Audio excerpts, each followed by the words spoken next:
ఆమె ఒక star heroine. కానీ ఎప్పుడైతే హీరో నాగ చైతన్యతో తన పెళ్లి న్యూస్ కన్ఫర్మ్ చేసిందో వెంటనే తెలుగులో ఆఫర్లు పడిపోయాయి.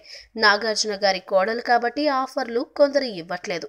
ఇక పెళ్ళైన హీరోయిన్ మనకి ఎందుకులే అని ఇంకొందరు పక్కన పెట్టేస్తున్నారు.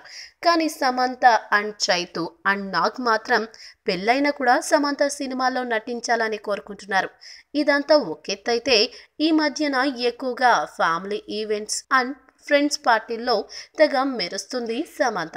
ఆమె మోడ్రన్ డ్రెస్సుల్లో గ్లామరస్ గా కనిపించినప్పుడల్లా అసలు ఫ్యాషన్ స్టేట్మెంట్లు ఇచ్చే విషయంలో మా హీరోయిన్ ను మించిన అందగత్తె లేదంటూ వారు కాలర్లు ఎగరేస్తుంటారు. అది నిజమే.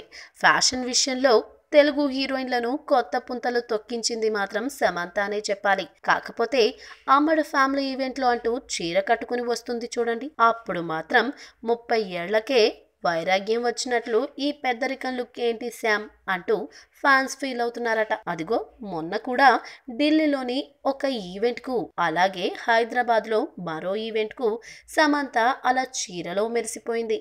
చూడ్డానికి కుందనపు బొమ్మలా ఉన్నప్పటికీ ఇలా చీరలో చాలా పెద్ద వయసు స్త్రీ తరహాలో కనిపిస్తుందని అంటున్నారు నెటిజన్స్. మరి సమంత చీరలకు స్వస్తి పలికి చూడీదార్లతో కొత్త ట్రీట్ ఏమన్నా ఇస్తుందేమో చూడాలి అంటున్నారు ఆమె ఫ్యాన్స్. ఈ వీడియో మీకు నచ్చినట్లయితే సబ్స్క్రైబ్ చేయండి. ఫిలిమి స్టార్స్ బోలెడంత న్యూస్ బోల్డ్గా.